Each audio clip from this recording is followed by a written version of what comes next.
Welcome to This Week Health. My name is Bill Russell. I'm a former CIO for a 16-hospital system and creator of This Week Health, a set of channels dedicated to keeping health IT staff current and engaged.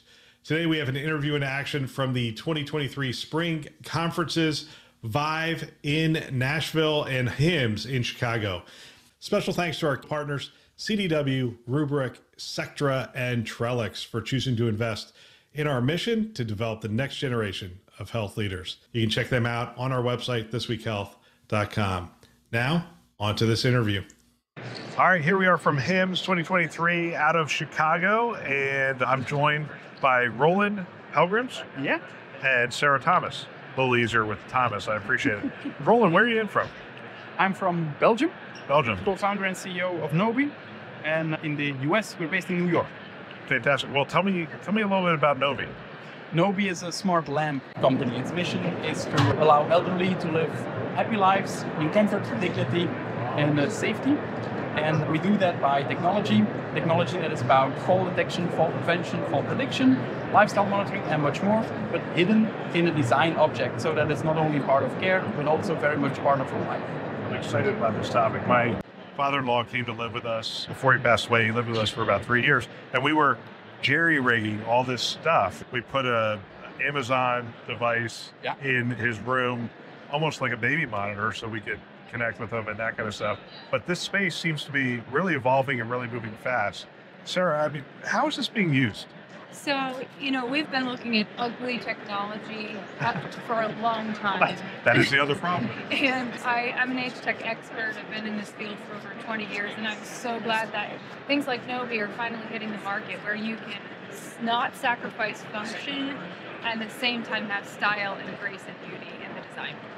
Will we see you partner with different manufacturers and integrate your technology into it?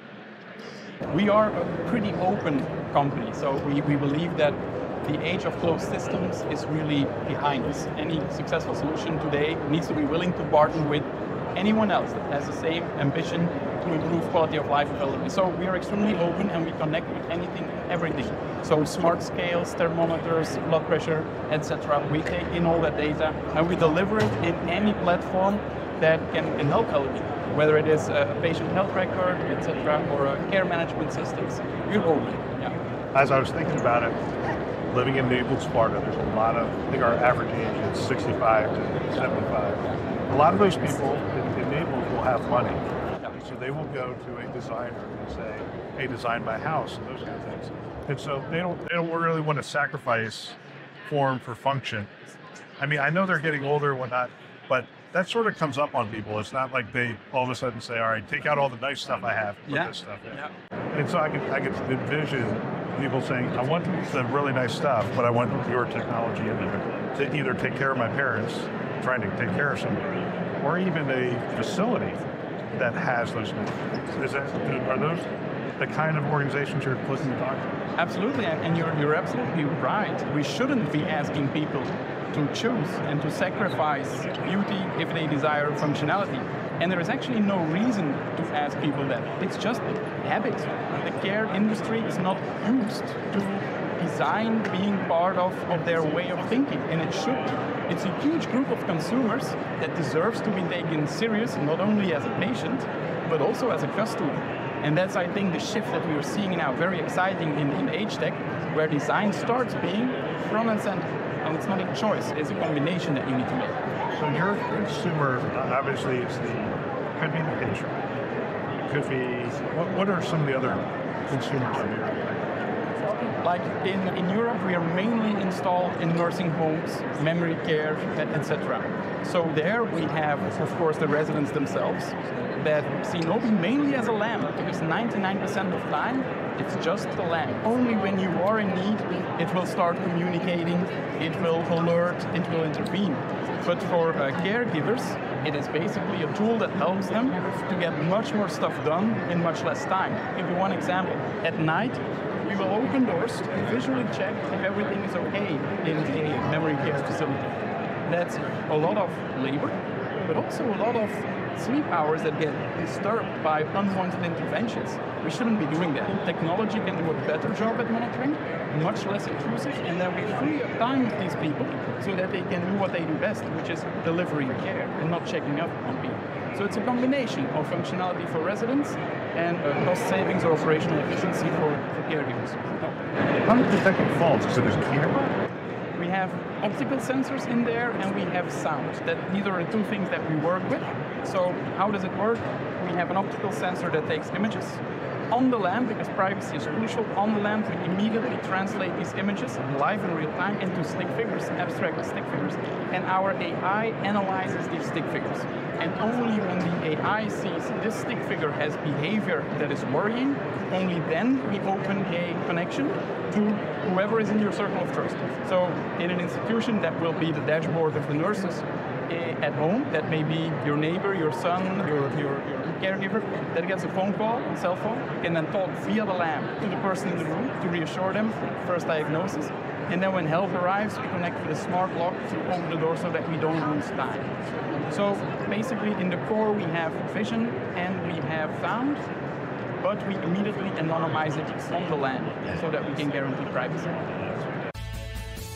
Alex's lemonade stand was started by my daughter Alex in her front yard. By the time she was 4, she knew there was more that could be done. And she told us she was going to have a lemonade stand and she wanted to give the money to her doctor so they could help kids like her.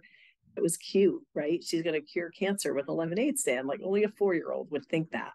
But from day one, it just exceeded anything we could have imagined because people responded so generously to her. We are working to give back and are excited to partner with Alex's Lemonade Stand this year. Having a child with cancer is one of the most painful and difficult situations a family can face. At Alex's Lemonade Stand Foundation, they understand the personal side of the diagnosis, the resources needed, and the impact that funded research can have for better treatments and more cures. You can get more information about them at alexslemonade.org. We are asking you to join us. You can hit our website. There's a banner at the top and it says Alex's Lemonade Stand there. You can click on that and give money directly to the lemonade stand itself. Now, back to the show. I do want to talk to you about 20 years in the AgeTech space. Yeah. It's come a long way, and so computer vision, AI, a lot of things are really changed in this space. What do you think we're going to see based on what you've seen over the last 20 years? What do you think we're going to see over the next 5? Well, I think that we're finally looking at actionable insights and predictive nature of technology. So instead of just capturing a fall after it happens, actually noticing enough change that you can predict when there's change and prevent a fall. That's finally here. We're finally able to do that. While protecting someone's privacy, while protecting someone's own human-centered life experience, where they are opening up their data, their information, upon their choosing to the circle of trust that they select. And before, most of these technologies were very hospital-driven, very care-oriented, not person-centered. And so now that the designs are able to progress more, I think we can have more personalized medicine, personalized care, and personalized lifestyle. What's the conversation with healthcare providers? So more and more of them are saying, hey, we're getting out of the 4 walls. And I wouldn't say all of them, but a fair number are talking about home-based care and really higher levels of acuity care. What's the message for that? Well, I think the message is being able to get data at your fingertips so you can provide care in a supportive environment, and that can be the home. By able to capture a change of behavior, a change of condition early, you're able to only bring care into the home when necessary and not in an intrusive manner, and beyond the walls of the typical institution. So yeah, I think we're finally there, being able to reach into the homes. It's interesting. So 20 years ago, what was I looking at in AgeTech? You were looking at EHRs that were trying to look upstream and downstream for care coordination, and that was about it. You know, we have now tools out there for mobility and cognition and wellness and longevity that are just much more progressive than they were 20 years ago. This is really interesting. So this has to be cloud-based, I would assume. Most of the heavy lifting gets done on the lamp itself. So every lamp is a computer. Yeah, absolutely. And the cloud is basically only used to coordinate all this data that we take in and to make sure that they get delivered to those who need this data. It allows us to be much more reassuring in terms of privacy, so what happens on the lab stays on the lab, and it allows us to do much more advanced computing since we don't need to make the connection to the cloud for its smartness. The smartness is in.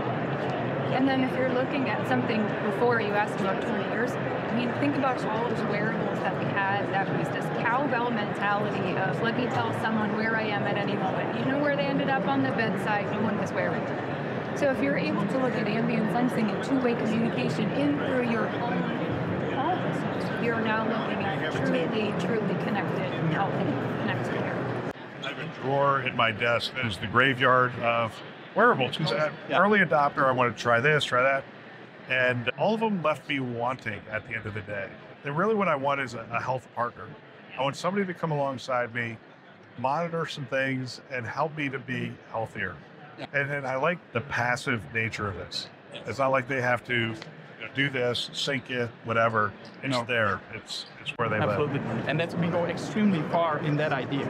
Like we are tech guys. We like to invent new stuff that excites us. And sometimes you just over-invent and over-engineer.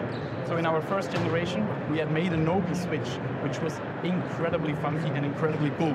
It could be a product from an Apple store. But then you have our customers who are 85, 86, 87. And we give them this future-proof device, which basically scares them. So we went back to the drawing board and we said, look, if they have a dongle switch for the past 20 years, then they will have a dongle switch for the next 10. And how to make that smart is our problem, not theirs. So we made now technology that we can put behind that switch. So it's the same smartness, but for grandpa or grandma, the experience of using the lamp, switching it on and off, has remained unchanged. And it's that type of respect for life as it has been that is really crucial to improve the quality of life as it will be. We really need to take that serious. That's fantastic. I love the progress that's being made in this space, and especially as I get older. I appreciate all the work you're putting in. Thanks. Another great interview. I want to thank everybody who's spent time with us at the conference. I love hearing from people on the front lines, and it's phenomenal that they've taken the time to share their wisdom and experience with the community. It is greatly appreciated.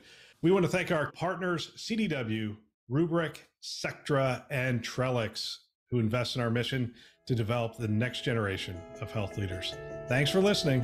That's all for now.